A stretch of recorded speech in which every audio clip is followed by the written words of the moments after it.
Hi. Muslims claim the original Quran revealed to Muhammad has been divinely transmitted and perfectly preserved, and the text that we read today is the exact same Quran. In this video, I will utterly destroy and refute that claim. In Sahih Muslim, Volume 4, Hadith number 4418, we read, "It was narrated that Abdullah bin Abbas said, Umar bin al-Khattab said, when he was sitting on the minbar of the Messenger of Allah, Allah sent Muhammad with the truth, and he revealed the book to him. One of the things that Allah revealed to him was the verse of stoning. We recited it, memorized it, and understood it. The Messenger of Allah stoned adulterers, and we stoned them after him.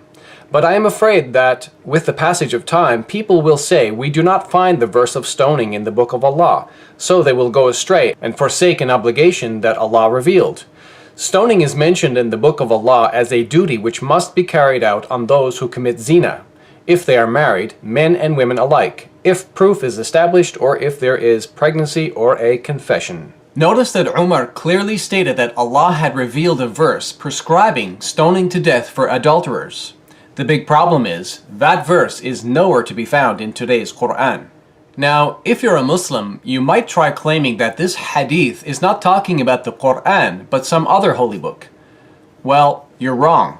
Let me draw your attention to the Arabic here. وَأَنزَلَ عَلَيْهِ الْكِتَابِ means, and he, meaning Allah, revealed the book to him, meaning Muhammad.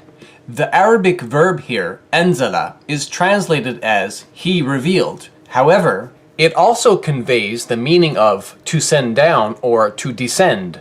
In other words, instead of Allah revealing the book to Muhammad, Allah actually sent down or descended the book upon Muhammad.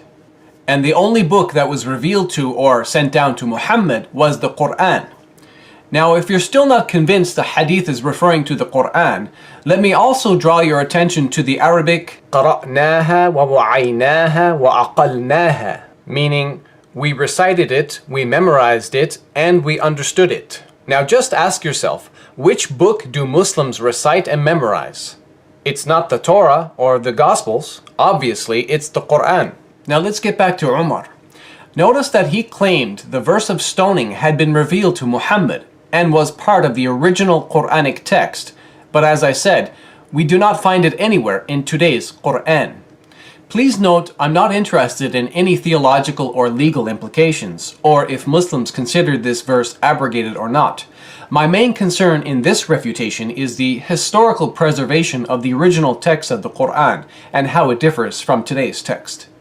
You may have noticed the hadith I quoted informed us about the missing verse, but didn't give us the actual wording of that missing verse.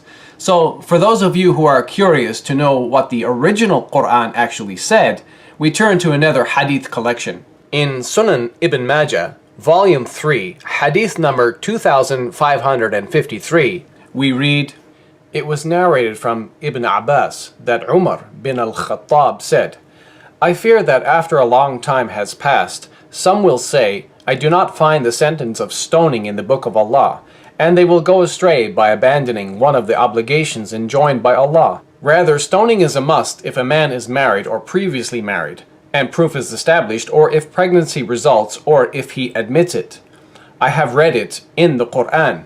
الشيخ والشيخة إذا زنيا فارجموهما البتة, which means, and if an old man and an old woman commit adultery, stone them both.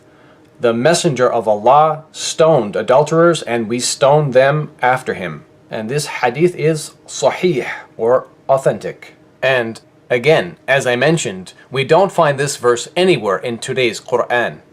Now some of you might be asking, who is this Umar, and how important is he as a witness to the Quran? Well, Umar was no ordinary Muslim. He was the second caliph in Islam and an extremely close companion to Muhammad. So close that Muhammad had even married Umar's daughter. Umar, as a witness to the missing verse of the Quran, is therefore of the utmost importance. And if you still don't trust Umar, then the following narration of Muhammad will put your doubts to rest. In Jami' at-Tirmidhi, Volume 6, Hadith number 3686, Muhammad proclaimed, لو كان نبي بعدي لكان عمر بن الخطاب, which means, if there were to be a prophet after me, it would be Umar bin al-Khattab. And this hadith has been graded Hasan or reliable.